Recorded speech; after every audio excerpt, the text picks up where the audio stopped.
Hello, welcome back to the channel. My name is Jay, and I'm a naval historian, and this is part three of a four-part series I am doing covering Operation Forager, also known as the Marianas Campaign.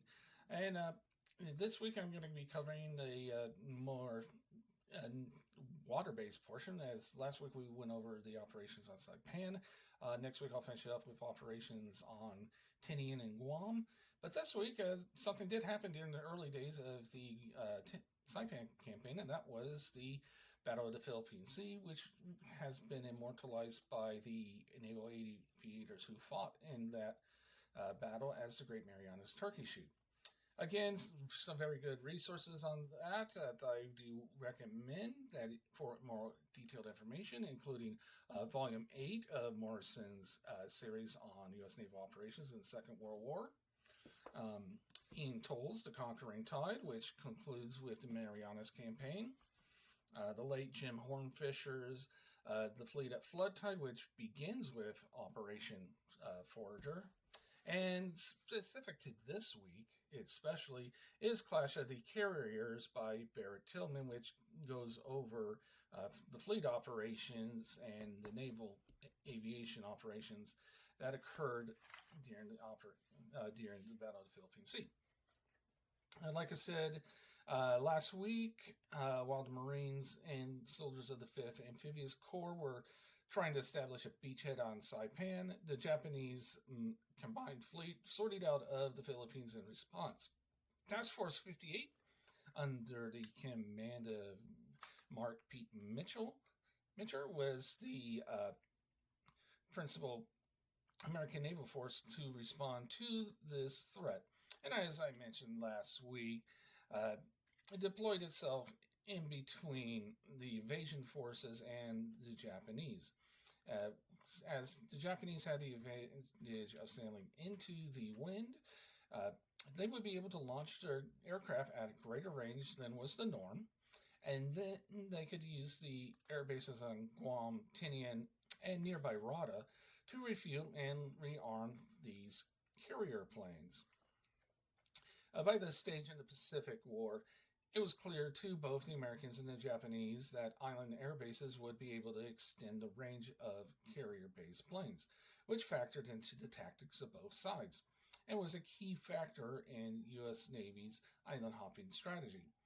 While the Japanese Navy had 9 carriers available compared to the U.S. Navy's combination of 15 fleet and light carriers, the ability to use Guam, Tinian, and Rota had given the Empire of the Rising Sun a chance at parity on June 14, 1944. But that parity, while on paper, it actually did not exist. The U.S. Navy, by the middle of 1944, had more combat-trained and experienced aviators than the Imperial Japanese Navy had at their peak at the Battle of Midway.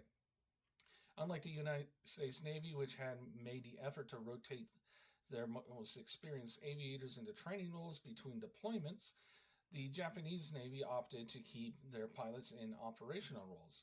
In this matter, I'm actually quickly reminded of the differing paths that the American Ace and one of the carrier air wing air group commanders, John Jimmy Thatch, and Japanese ace Saburo Sakai, who were both veterans of this battle.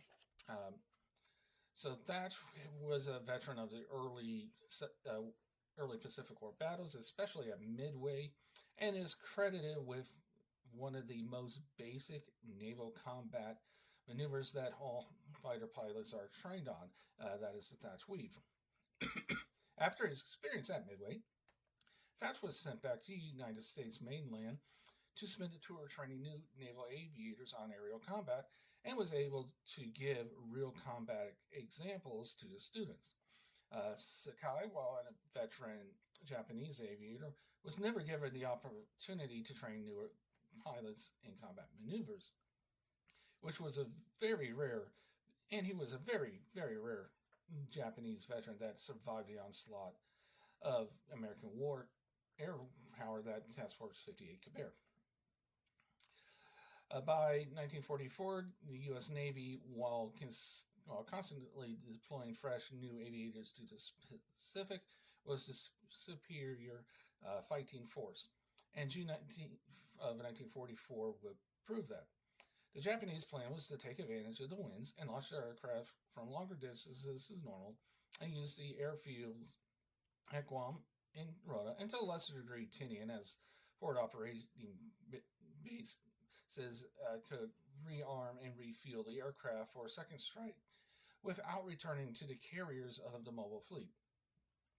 Spruance and Mitchell were well aware of this when making their decision to deploy Task Force 58 in the manner which I described earlier last week. Was pretty much the four task groups with the carriers were in a rough line going from northwest to southeast, and in front of it was a task group with all the newer battleships of the South Dakota, North Carolina classes, as well as a couple of Iowas.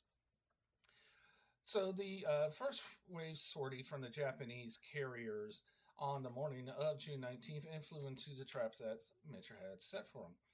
Before the first planes came within 70 nautical miles of Task Force 58's Vanguard, the battleships of Task Crew 58.7, they were greeted by American F-6F Hellcat fighters. By June of 1944, the Americans had fully integrated shipboard radar into their combat air patrol and aerial fleet defense procedures. Each carrier or task group would have an experienced aviator and a combat information center, or CIC, that was designated the flight director. The flight director's role was to relay the radar tracks of the incoming bandits and bogies to flyers flying CAP and direct them to their targets.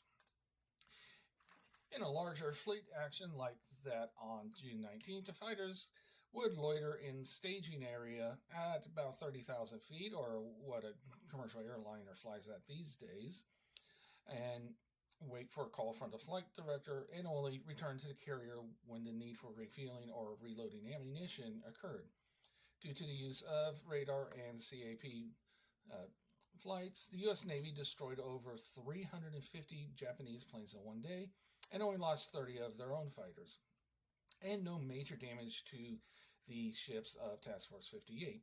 And one noted, almost none of the Japanese ships saw the carriers, because as part of Mitchell putting the battleships in front of the carriers, is most of those Japanese ships went to the battleships, and battleships are designed to take a beating, which they did, but not enough that any of them had to be taken out of action. So the Japanese combined fleet was also not as fortunate that day. Just after 8 in the morning, the submarine USS Albacore launched a spread of 6 torpedoes, which found the newest Japanese carrier, Taiho, despite four veering off course, and a fifth detonated by a diving Japanese fighter. The 6 made contact. This torpedo ruptured the aviation fuel tanks, causing that vapor to leak into Taiho's ventilation. At 2:30 p.m., the vapor-filled hangar decks exploded from an electrical spark from a generator, which set off the first of 2 series of uncontrolled explosions, which doomed the ship. And based on that information, if you recall what we were talking about a few weeks ago with discussing the Battle of Midway, it is clear that the Japanese Navy still had issues with damage control and preventing uncontrolled explosions and fixing leaks quickly. Around midday, Shikoku, one of the last carriers deployed in Japan's Pearl Harbor raid, was struck by 3 torpedoes from USS Kavala. Again, due to poor damage control training and procedures in the Japanese Navy, gas vapor leaked through the ship, and about an hour after the attack, Shikoku suffered a massive explosion when a bomb basically cooked off, and because it got too hot, and self-detonated.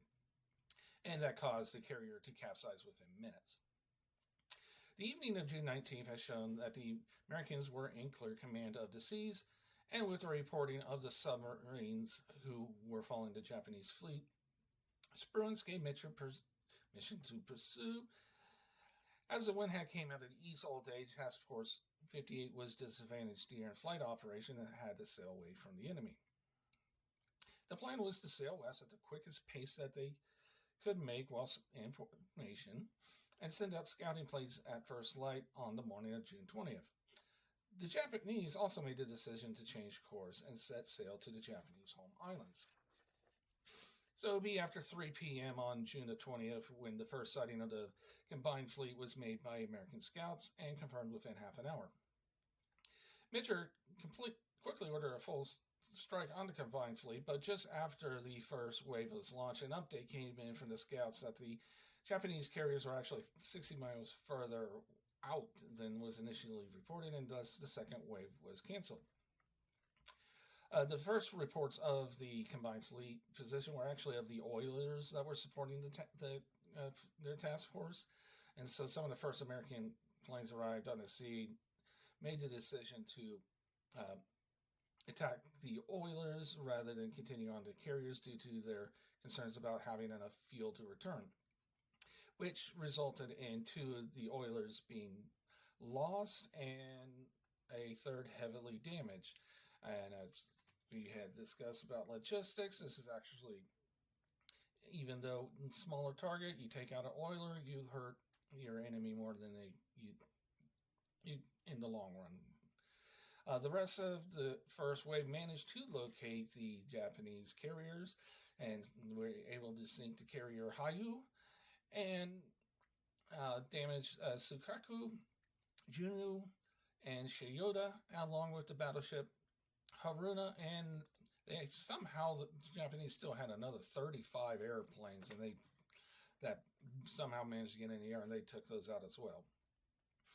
So the American strike group then turned back to the carriers, but the pilots were not sure that they would make it back due to the low level of fuel remaining in their planes. So unfortunately, after canceling the second wave, Mitchell again had Task Force 58 sail as fast as they could towards the combined fleet's position, hoping to reduce the distance of the remaining aircraft. And as it was after nightfall when the majority of the strike group reached Task Force 58, the commander of Task Group 58.1 made the decision to eliminate his carriers by the escort ship's searchlights, making it easier for the aviators to find the fleet. And Mitchell passed that decision along to the rest of the Task Force 58. The aviators were also informed to land on whatever ship they could and not worry about trying to find their ship to land that night, and basically being told, just get on a deck, we'll get you sorted out tomorrow. The Battle of the Philippine Sea ended up being a lopsided victory for the United States Navy, with estimates that the Japanese Navy had lost around 450 aircraft, the vast majority, obviously, on June 19th. The American aviators nicknamed the battle the Great Marianas Turkey Shoot, and still refer to that to this day by my generation and younger generations. And that nickname was created on June 19th in various briefing compartments that the aviators based out of. More importantly, the Japanese lost hundreds of irreplaceable and experienced pilots, which would hinder naval aerial operations for the rest of the Pacific War. Also, with loss of the two carriers and heavy damage to three others, and again losing two oilers, that was a strategic crippling of the Pacific Fleet, as it would limit when they could sortie against the Americans again, and how far their ships could sail from port. Finally, and this would be confirmed after October 1944's battles of Leyte Gulf, the United States had finally had full command of the Pacific Ocean. So I hope you enjoyed that. Please like if you did, subscribe if you want to get the next part of the series, in which I'll be, like I said earlier, covering the final mopping up operations on Tinian and Guam. Share this with someone you think you enjoy it. And of course, if you're going to comment, please be kind and respectful of everyone down there. And until next week, I will see you later. Bye bye.